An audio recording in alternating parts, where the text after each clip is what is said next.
wabarakatuh. Waalaikumsalam warahmatullahi wabarakatuh. Izin bertanya, Habib. Ya. Mengenai ilmu kebatinan atau kekebalan seperti kebal bacok, kebal yang lain-lain lah. Bagaimana hukumnya menurut Islam? Apakah semua itu dianggap musyrik? Terima kasih, Habib. Assalamualaikum warahmatullahi wabarakatuh. Waalaikumsalam warahmatullahi wabarakatuh. Ilmu kekebalan, kebal bacok, apakah itu musyrik? Nah, kalau ilmu kebalnya itu dari bacaan Al-Quran ataupun dari doa minta kepada Allah, kenapa dianggap musyrik? Sedangkan kita ingin kebal dari tembakan dan bacokan, bikin produk sendiri namanya Kevlar. Kita bikin rompi anti senjata, baju anti senjata. Syirik gak makainya? Syirik gak makainya? Enggak. Kenapa? Karena produk kita, produk manusia.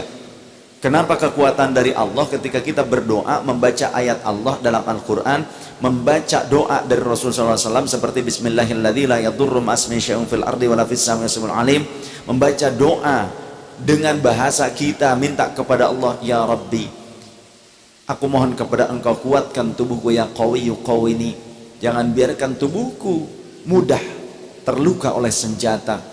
Ketika kita berdoa terus menerus seperti itu contohnya, kemudian Allah ijabah, apakah itu musyrik? Orang yang bilang musyrik itu orang yang bodoh.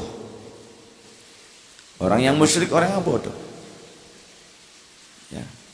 Karena pada dasarnya jika ilmu itu adalah doa kepada Allah, maka berarti ijabahnya dari Allah. Idza arada syai'an ay yaqula lahu kun fayakun. Begitu. Ya. Kemudian di dalam Al-Quran juga ada sebetulnya penjelasan tentang ketika Allah memberikan kekuatan kepada para sahabat. Ketika mereka peperangan, dalam peperangan mereka tidak binasa oleh lawannya, oleh musuhnya, karena Allah memberikan kemenangan, Allah memberikan kekuatan kepada mereka.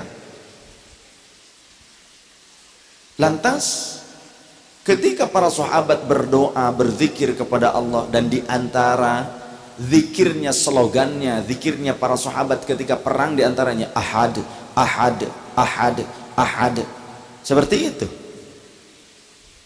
Allah kemudian mengirimkan bala tentara, kata Allah dalam Al-Quran, aku turunkan bala tentara dari langit yang tidak kalian mampu melihatnya, sehingga mampu meluluh lantakan musuh-musuh kalian dan kalian mendapatkan kemenangan. Bukankah itu juga dari Allah Ta'ala? Dan apakah pada saat itu para sahabat tidak meminta kepada Allah? Apa lantas pada saat itu Rasulullah tidak meminta kepada Allah? Apa lantas mereka tidak berzikir, tidak berdoa? Berzikir, berdoa, kemudian Allah berikan pertolongan dan kekuatan tersebut. Ketika Rasulullah SAW akan hijrah, beliau 3 hari 3 malam dikepung rumahnya di Mekah oleh orang-orang kafir Quraisy, akan membunuh Rasulullah. Tapi kemudian Rasulullah menggenggam pasir, 1 genggam, membacakan beberapa ayat dari surah Yasin. Ada yang hafal?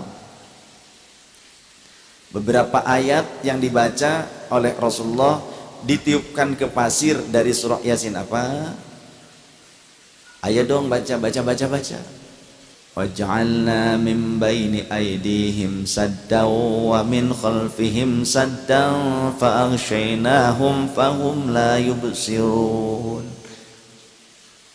Rasulullah baca, ditiupkan ke segenggam pasir, ditaburkan.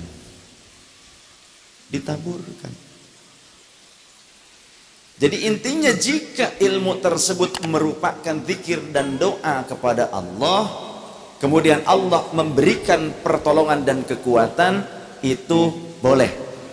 Tapi jika doanya dan rapalan yang dibacanya itu adalah permintaan kepada selain Allah yang mengandung unsur kesyirikan, minta kepada dewa, minta kepada matahari, minta kekuatannya kepada batu, kepada roh-roh yang ada di pohon, hewan-hewan, contoh seperti itu, maka itu tidak boleh.